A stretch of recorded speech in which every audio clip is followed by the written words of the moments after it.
Hello guys, welcome back. As you can see, I have my little umbrella. It's a very rainy day in State College. It's a Thursday, but I had some time to film today because I've been up since like 6:30 in the morning. I took my astro exam. I did pretty well. So I don't have class for that today. So I went to my first class, ate breakfast, went to the gym. It's about 11 o'clock right now. So I think I'm gonna film. I think I kind of want to do my first week advice for college and a Q&A because I've been getting some questions in the comments, which is so exciting. So I'm gonna go head back and shower real quick, and then we'll get into the video.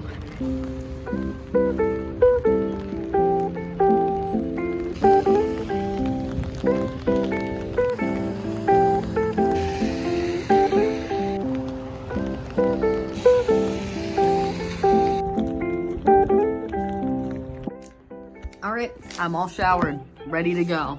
Got my Swedish fish here. We're just gonna chat. But I narrowed it down to about 4 things that I would recommend doing that first week of college. Everyone kind of handles college differently at first, but the big thing to remember, you'll hear it from everyone, but it's so true that this is the only time in your life, like everyone is in the same boat. Everyone's uncomfortable. Everyone's trying to meet people and doesn't know what the heck they're doing. But like the nice thing is you're all in it together experiencing that. So you just have to keep that in mind. But for me, I'm just completely honest because I didn't think I would be like this going in. I was pretty good. I was really excited for college all up until like the day before. And then I started getting freaked out. And then when I had to say like bye to my dog and my family, that's what really got me. But it didn't hit me really until I was here after my parents left. And then even though I only lived like 2 hours away, so they were gonna be up for football games, it wasn't like I wasn't gonna see them. But even I was kind of like, new place, I don't know people. So yeah, I think everyone deals with it differently. You have to embrace it the best you can, but I'll go through my list of like 4 quick things that I would definitely do. It will make the transition a lot easier. All right, I'm putting number 1 as making friends. You're gonna hear that from everyone, but don't take it as such like a, you have to make friends, you have to find a friend group right away, because that's ridiculous. Who can do that when you don't even know anyone here? So what I kind of did that helped was I went into college with the mindset, there are a lot of kids from my high school here, and a lot who I'm pretty close with, but I told myself, I'm like, I found a roommate from New Jersey, and we've become really close, but I didn't want a roommate who I knew. And when we got to campus, actually, the first day, we kind of unpacked and everything, and then we got to know each other better. But I looked at my roommate and I was like, all right, we're gonna go to the dining hall and we're gonna go sit with someone. We're just gonna find someone. And I know that sounds so scary, and that was so out of my comfort zone to do. But I came in knowing, like, Zoe, you cannot come here and just go grab dinner with your high school friends tonight. Because I knew that once people started moving in, it was gonna get crazy. And I needed to make friends and meet people. So me and my roommate sat down with 2 girls that we didn't know. We're not friends with them now. Like, we met them that one day and that was it. But it kind of helped start the process for me. And then our RA did some activities with us, so I met some girls on my floor. I think that's a great way to make friends. So I have a lot of friends on my floor. They're great people. And it's also fun too, because at night when like everyone's done with classes, we just hang out in each other's rooms. So I definitely think make friends with people on your floor, even knock on their door. No one's gonna judge you because everyone is so scared. So if you just knock on your door and introduce yourself, they'll probably remember you, and you have a great shot at making friends. Okay, I wanted to bring up one more important thing with that. So with the whole making friends thing, I did come to here with a lot of my friends from high school, but I 100% recommend a lot of people come here with a boyfriend or girlfriend. This goes for like any school at all. But if you come in with a girlfriend or a boyfriend, don't make them your crutch and do everything with them, because I made sure when I got to school that even though I knew people, I needed to branch out because I knew they would always be there, and I already know them and we're gonna hang out anyway. So don't only hang out with them, because then God forbid something happens and you guys aren't together anymore, you're kind of gonna be stuck and you're gonna be like, who else do I have? So definitely just reach out, branch out, meet new people. One of the best things about college is that like it's finally your chance to get out of your little small town or high school and you're not stuck with these people. Like, you can make friends and be with whoever you want. If you meet someone and don't vibe with them, don't hang out with them again. It's okay. Like, schools are so big. It's completely okay. So I've met some of my best friends here. I adore them. Some of the most amazing people I've ever met. And that was just from like meeting people. So talk. It's okay. Everyone is scared. Alrighty, the next biggie on my list is get involved. And I don't want to sound like, you know, every adult, every teacher who's always like, get involved, we need to see a ton of activities, and things you're in, leadership. Don't scratch that, because like, you're coming to college, you're already overwhelmed.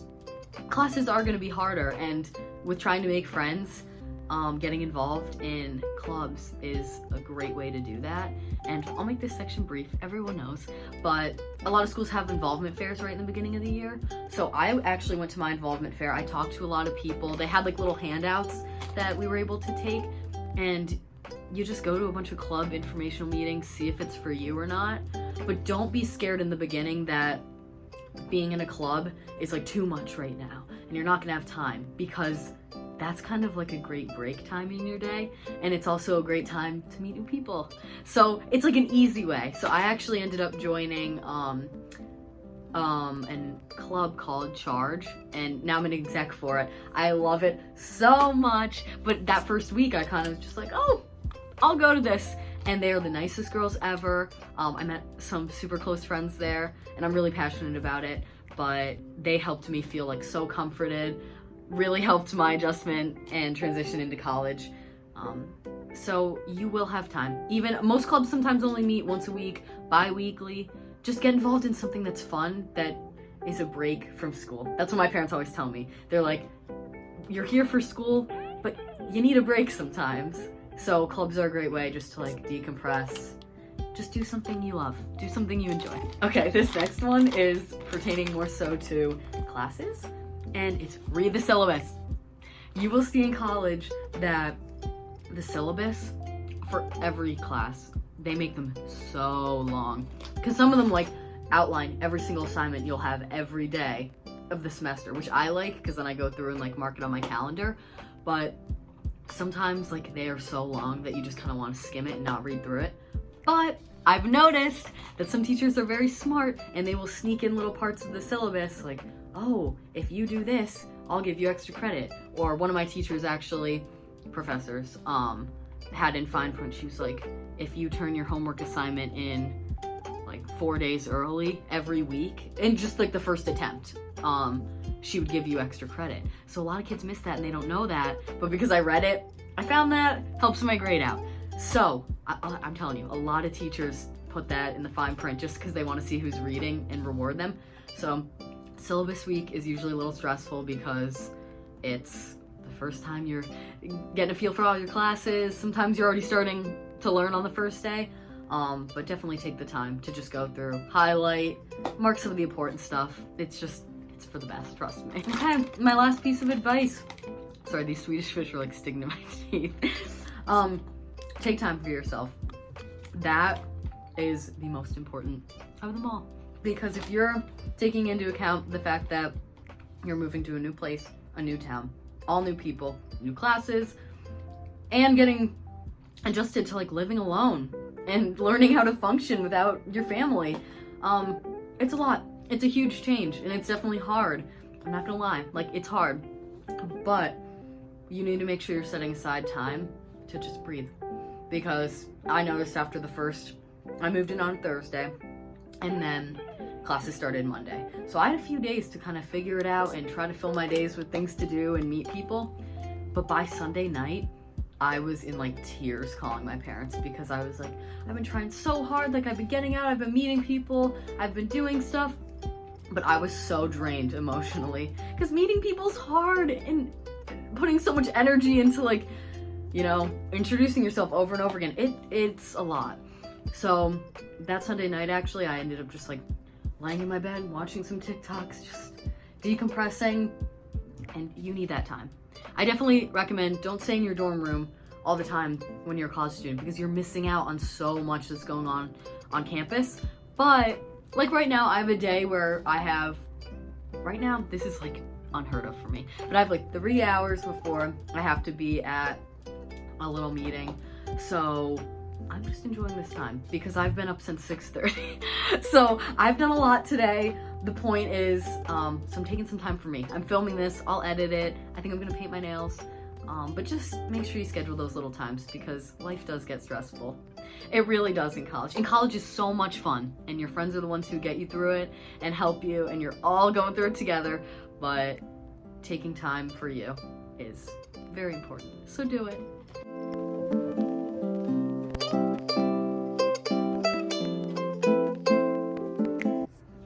All right, took a little popcorn. Whoa, there we go. Took a little popcorn break. I'll be able to talk eating popcorn, not Swedish fish. So now we're gonna get into the Q&A section because I'm so excited that I've had people comment some questions for me because I'm happy to answer them. I want this to help you. So the first one was, how is the Wi-Fi? Honestly, not it. Like in my room, it's normally fine. In all the buildings, like it's strong connection, but it does go down a lot. And when we do, like everyone's freaking out. But I would say it's not the worst because I've been in places where you're constantly like losing connection all the time. It's a strong connection most of the time, but the Wi-Fi definitely goes out sometimes, and it's annoying when that happens. Do people use the kitchen? So in my building, we don't have a kitchen at all. In a lot of the East renovated buildings they do. I know the Pollock building next to me has a kitchen in the bottom basement, I believe. But the answer is yes, people do use the kitchens. I've seen people make cookies a lot, but I think sometimes they buy like that little thing where all you have to do is like cut them and just put them on like a pan. But yeah, people bring pans, do their thing. I've never used a kitchen, but people do use them. And then, is the money difference worth it for a renovated dorm? I'm biased. It depends on your preference. For me, I'm trying to be really good about my money here. And I don't want to spend extra money that I don't need to. So me and my roommate did request East renovated dorms, and we didn't get renovated, obviously, but I think I'm much happier here. I think it's worth it. That kind of goes into another question. Somebody said, do you think living in unrenovated takes away from the college experience? Not at all. I think it actually made it better because I live on a floor with all girls. I've gotten to know them. It's just fun, honestly, and you're not in your dorm room a lot. And when I am in here, I'm comfy, like we decorated it cute, so I like it. I don't really think paying the extra money is worth just a nicer room. I don't know. That's just me. Our class is offline now. Yes! So we have classes in person. Some professors might still be holding class over Zoom. A lot of my professors still have an option where you can join on Zoom. But we finally are pretty much back to normal. Masks aren't required anymore. I think they are maybe in labs. I'm not sure about that. But other than that, they're gone everywhere. So you can wear one if you want, but it's nice to see people's faces again. Which iPad do I use? Okay, I just checked my settings. It says iPad Air. I got it when I came here. I ordered it here. I know it was one of the newest ones. It's pretty good. I think it's like a 13-inch. Maybe. I think that's right. Oh, somebody asked about on-campus jobs. And basically the main on-campus jobs would be working in the dining hall, working in the Hub Robeson Center, which has a lot of food in there. Like I think there's a Panda Express, Starbucks, so you can work in those. Or the rec centers, so you can work at the gyms. I would say those are the biggies. They do need a lot of workers though.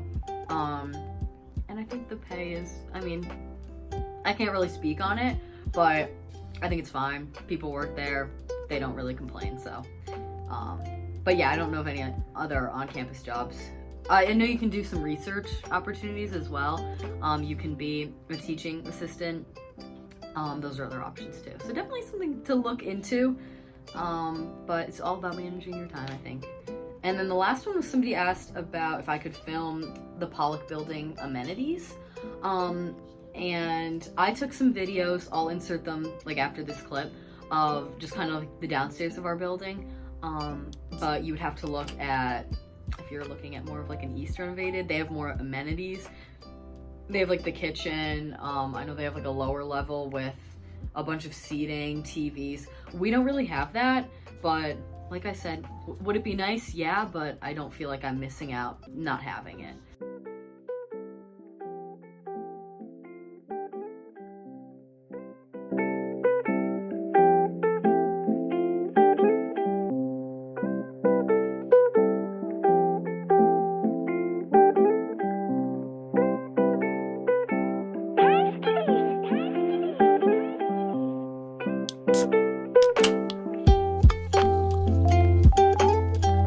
So that's kind of the video wrapped up.